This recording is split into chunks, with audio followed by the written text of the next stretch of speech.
देखे। 10 मिनट हो गया तो फिर उसके पापा को हम कॉल किए, बोले कि अभी तक श्रेया घर पर नहीं आई। तो बोले कि तू कहाँ रह गई, पता करो। तो फिर हम पता किए, हम पूछे कि स्कूल में काम नहीं न था। तो बोले कि हाँ, स्कूल से कुछ नोटिस आया था, 2 दिन पहले शायद गई होगी, थोड़ा सा वेट कर लो। इसके बाद हम 10-20 मिनट तक फिर वेट किए, फिर नहीं पहुंची। तो हमको टेंशन होने लगा कि कहाँ रह गई। हमको लगा कि शायद सुबह में खा कर नहीं गई थी तो कहीं लूक मार दिया, गिर गई होगी। ये सोच करके हम दोनों अपने लड़का लड़की को बोले कि तुम लोग जाओ और देखो कि वो लोग कहाँ रह गई श्रेया। तो फिर हम पापा से पूछे कि बाबू को और रिया को भेज रहे हैं। तो पापा इसके बोले पापा उस वक्त कहाँ थे? पापा भिलौर में थे। अच्छा। वो भिलौर में, उनका तबीयत 4 महीने से ठीक नहीं था, तो हम उनको भिलौर भेजे थे इलाज करवाने के लिए। अच्छा, पापा की इलाज चल रही थी? हाँ बेटा, इसी का हमको लग रहा है फ़ायदा उठाया गया है। यहाँ पे कोई जेंट्स नहीं था मेरे घर और में। ये बात सभी को पता? सभी को पता था। हम लोग यहाँ 4 सदस्य रहते हैं और मेरे घर में एक केवल जेंट्स थे जो सरकारी टीचर है, मेरे भगना है। और फिर न तो 4 थे, मतलब एक मेरे जेठ थे, जेठ के लड़का और मेरे हस्बैंड और एक भगना है जो बहुत तेज़ तरह है। चारों लोग, मतलब मेरे घर में ज़्यादा तेज़ यही लोग हैं और ये लोग चारों नहीं थे, और इसी का फ़ायदा उठाया गया है। फिर आपको कैसे पता चला, आगे क्या कार्रवाई की जब श्रेया घर नहीं आई तो? हाँ, तो फिर हम कॉल किए अपना मुकेश जो भगना है, ये पहले इसके पापा से बोले तो पापा बोले इसके कि नहीं, बच्चे लोग को मत भेजो, मुकेश को भेज दो पता करने के लिए कि कहाँ रह गई। तो हम अपना भगना को और अपना बेटा को भेजे वहाँ कोचिंग में, जहाँ गई थी श्रेया, कोचिंग में भेजे। तो वहाँ पता किए ये लोग, तो कोचिंग के सर बोले कि आज तो श्रेया नहीं आई है, कोचिंग गई ही नहीं थी, कोचिंग नहीं पहुँची थी। जिससे कि मतलब मेरी बेटी एक दिन भी कोचिंग नहीं छोड़ती थी, रोज़ जाती थी। उस दिन वो कोचिंग में नहीं पहुँची, शायद उसके साथ रास्ते में ही घटना हो गया था। फिर क्या आपके माइंड में फिर क्या चल रहा था? फिर हम ये भाई जो है पवन, इसको हम फ़ोन किए कि और जगह जाकर CCTV पता करो कि आखिर श्रेया कहाँ गई। फिर ये लोग आया, सब जांच पड़ताल अपने तरफ से ये लोग किया, बहुत किया। फिर कुछ 5 बज गया शाम, हमको धीरे धीरे टेंशन होने लगी कि कहाँ रह गई। धीरे धीरे आप घबराने लगे? रात जिस तरह से शाम होने लगा उस तरह से हमको और घबराहट बढ़ने लगा। फिर इसके पापा से हम बोले कि देखिए अभी तक नहीं आई, हमको अब डर लगने लगा है। मेरी बेटी एक तो सुबह से खाई नहीं है, आखिर कहाँ है, किस स्थिति में है, हमको अब टेंशन हो रहा है, हम अब थाना पर जाएंगे और कंप्लेन करेंगे। तो ये बोले कि थोड़ा देर और देख लूँगी, कि नहीं थोड़ा देर नहीं देखें हम, अब रात हो जाएगी तो फिर रात में और हम उसके साथ कुछ अनहोनी भी हो जा सकता है। ये डर से हम नहीं रुके और हम अपना भगना को लिए और हम थाने पर जाकर कंप्लेन करवाए हैं। तो थाने वाले क्या बोले आपसे फिर? थाने वाले तो मेरे हमसे पूछे कि क्या बात है, मैंने किससे, हमको कि श्रुति है, उसका दोस्त है, बेस्ट फ्रेंड, उससे मेरे सामने ही बात किया गया। तो उस श्रुति ने ही बात की, उसकी मम्मी उठाए फ़ोन और श्रुति से बात नहीं करवाए। क्यों? पता नहीं किसी डर से क्या नहीं करवाई श्रुति। इसका मतलब कि श्रुति के घर वालों को पता होगा कि कुछ हुआ है श्रेया के साथ? श्रेया को जब यहाँ हुआ था तो हम श्रुति से पहले बात किए थे। अच्छा। उसके पास फ़ोन लगाया तो हमसे बात की, 2-3 बार बात की और अपना 3-4 दोस्त को फ़ोन भी दी थी, नंबर हमको दी थी कि बात करवाई। उसके दोस्त लोग जितने भी थे कोचिंग की सब बात की। तो श्रेया आज हम लोग नहीं आए थे, आंटी कोई बोली आज हम तो नहीं आए थे, श्रेया के बारे में हमको पता नहीं है। फिर श्रुति बोली कि हम भी नहीं हैं आंटी से, हम तो यहाँ है नहीं, 1 महीना से हम नहीं हैं यहाँ पे, वो भी हमको बताई थी। और इसके बाद जब मैंने जानना चाहे कि आखिर श्रुति को किसी से अनबन हुआ या कुछ, तब हमको बात नहीं करने दिया। फिर उसकी मम्मी नहीं बात करवाई। मम्मी नहीं बात करने दी? नहीं, फिर नहीं बात करने दी। फिर अगले दिन क्या कार्रवाई हुआ प्रशासन के द्वारा? फिर वही कंप्लेन लिखाया गया और यहाँ से उतना बढ़िया से जाँच नहीं हुआ, नहीं तो मेरी बेटी वापस आ सकती थी, बच जाती। हाँ, क्योंकि 2 दिन बाद लापता होने के 3 दिन बाद पता चला है कि श्रेया इस दुनिया में नहीं है। अगर प्रशासन चाहती तो ढूंढ लेती। हाँ, ढूंढ लेती। आपको कॉल किसने किया था कि श्रेया अब इस दुनिया में नहीं है? कॉल आया था, कॉल जिससे हम इंतज़ार कर रहे थे कि किसी का कॉल आएगा, शायद कोई किडनैपर हो गया, कोई इसलिए हम सो नहीं पाए थे रात भर। तो ऐसे थे, दिन भर भी वेट किए, कुछ नहीं हमको पता चला। फिर वो देखे कि उधर से अनजान नंबर से कॉल आया, तो हम बोले कि कौन, तो उधर से वो बोला कि आप कौन बोल रहे हैं। तो हम पूछे कि आप फ़ोन लगाए हैं, बताइए। तो फिर वो बोले कि हम इंद्रपुरी डैम से थाना प्रभारी बोल रहे हैं कि आप कोई थाना में कंप्लेन दर्ज करवाए हैं क्या। तो हम बोले कि हाँ, कंप्लेन का दर्ज करवाए हैं, मेरी बेटी लापता है। तो बोले कितने साल की है, हम बोले कि 16 साल की है। तो फिर इसके बाद वो बोले कि उसका डेड बॉडी मिला है, आपका यहाँ से ले जाइए अपने कोई फैमिली को। फिर आप लोग वहाँ पहुँचे?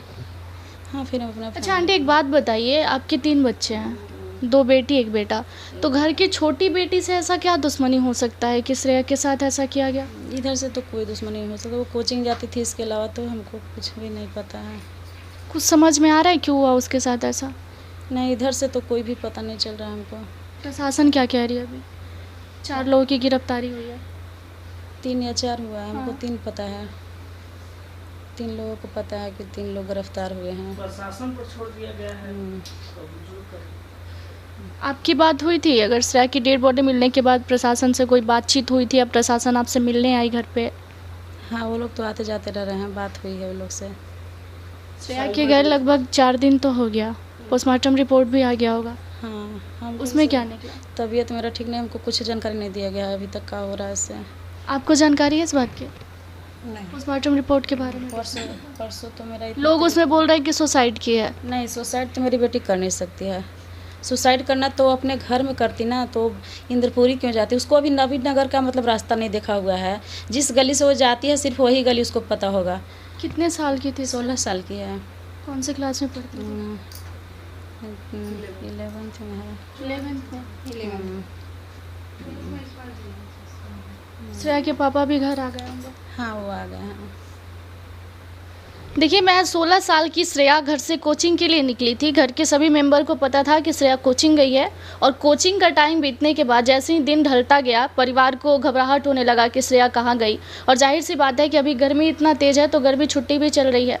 स्कूल में भी पता किया गया, जहाँ वो जाती थी, जिन लोगों से वो मिलती थी, सभी लोगों से पता किया गया, श्रेया कहीं भी नहीं थी। और उसके 3 दिन बाद ये खबर आता है कि श्रेया इस दुनिया में नहीं है। अब सबसे बड़ी बात यह है कि 16 साल की लड़की जो घर से कोचिंग के लिए निकलती है, बीच में उसके साथ क्या होता है, क्या ये पता लगाना जिला प्रशासन का काम नहीं है?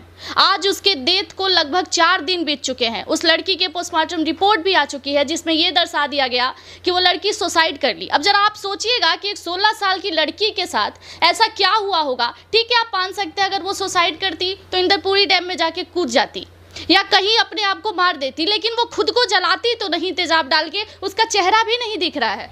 नहीं बेटा, चेहरा उसका नहीं दिखाई दे रहा है। तो आप लोग पहचाने फिर कैसे? उसको हम कपड़ा से पहचान रहे हैं, और मतलब जो नंबर रखी थी डायरी में लिख करके, वो डायरी वाला नंबर उसके पैकेट में मिला है। मतलब कि जब उसको एहसास होने लगा होगा कि अब हम नहीं बच पाएंगे, तो ये हम लोग बराबर उससे बताते थे कि पापा भी हमेशा बोलते थे कि बेटा तुम लोग हमेशा अपने पास नंबर ज़रूर घर का रखना। तो इसलिए वो नंबर मतलब रख ली थी अपने पैकेट में, जिसके तरह मतलब नंबर के तरफ से हम लोग को पता चला है। देखिए, माँ बाप बचपन से ही बच्चों को सिखाते हैं कि अपना सेफ्टी आप कहाँ कहाँ कर सकते हैं, और उसके लिए तैयार भी किया जाता है कि जब आप पे कोई मुसीबत आए तो आप लड़े। लेकिन सोचिए, एक लड़की अगर उसके साथ 2 लोग भी होंगे सामने, तो एक 16 साल की लड़की कितना लड़ेगी खुद को सेफ रखने के लिए। और आप देख लीजिए, ये बिहार की स्थिति है। कुछ दिन पहले ही यहाँ से चुनाव खत्म हुआ है। अनेकों लोग यहाँ से दावे कर रहे थे कि हम जनता की सुरक्षा करेंगे, हम जनता की सुरक्षा करेंगे, लेकिन शपथ लेने के महज 3 दिन बाद ये खबर आता है कि नवीन नगर की एक बेटी के साथ ऐसा घटना हुआ, और किस दरिंदों ने किया इसके बारे में अभी कोई जानकारी नहीं है। कोई मिलने आया आप लोगों से, कोई आश्वासन देने भी आया कि हम आपके साथ हैं? बहुत सारे लोग आ चुके हैं। यहाँ के जो जनप्रतिनिधि खड़े थे, जो कई सारे दावे कर रहे थे, उन लोगों में से कोई आया आपके पास अभी तक? बहुत सारे लोग आ चुके हैं। क्या बोल के गए? सभी तो यही आश्वासन दे रहे हैं, लेकिन हमको डर लगने लगा है कि जब सुशांत सिंह राजपूत जो था, उसको अभी तक इंसाफ अच्छा से नहीं मिला, तो मेरी बेटी को क्या इंसाफ दिलाएंगे लोग। कई तरह की चीज़ें हो जाती है घटना के बाद, और परिवार भी डर लग रहा है कि श्रेया के साथ ऐसा हुआ तो मेरे घर के अन्य लोगों के साथ कुछ ना हो। अपने बेटा को भी हम कोचिंग नहीं जाने दे रहे हैं, और मेरे मोहल्ला के मतलब जितने लड़कियां हैं सब डर के मारे सब घर में समाये हुए हैं, कोई नहीं जा रही है कोचिंग। मतलब एक श्रेया के कारण कई लड़कियां घर में हैं, वो बाहर निकलने से डर रही हैं। क्या कहिएगा जिला प्रशासन को आंटी? हम यही कहना चाहेंगे, जिस तरह से मेरी बेटी को तड़पा करके मारा गया है, उसी तरह से उसे भी उसी तरह का मौत दिया जाए, और उसे सीधे फांसी की सज़ा होनी चाहिए। उसे सीधे फांसी की सज़ा होनी चाहिए, ताकि दूसरी श्रेया कभी नहीं इस तरह से, मतलब दूसरी श्रेया के साथ कभी ना घटना हो। आंटी, एक सवाल आपसे पूछना चाहेंगे। हालांकि ये हालात अभी ऐसी नहीं है, लेकिन दुनिया को आप भी समझती, हम भी समझते हैं।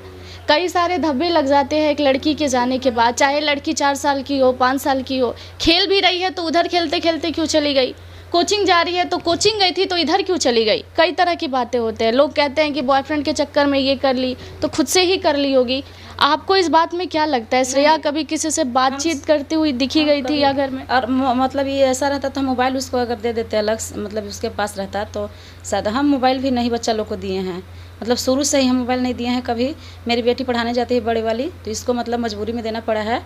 और जब भी पढ़ाई भी करना रहता है तो हम सामने ही लोग को बैठ करके देखते हैं। मोबाइल हम ऐसे अकेले में भी कभी नहीं दिए हैं। श्रेया के पास अगर इस तरह का रहता तो हम उसे मोबाइल दे देते, लेकिन आज अफसोस हो रहा है कि मोबाइल दिए रहते तो आज इस तरह की घटना उसके साथ नहीं होती।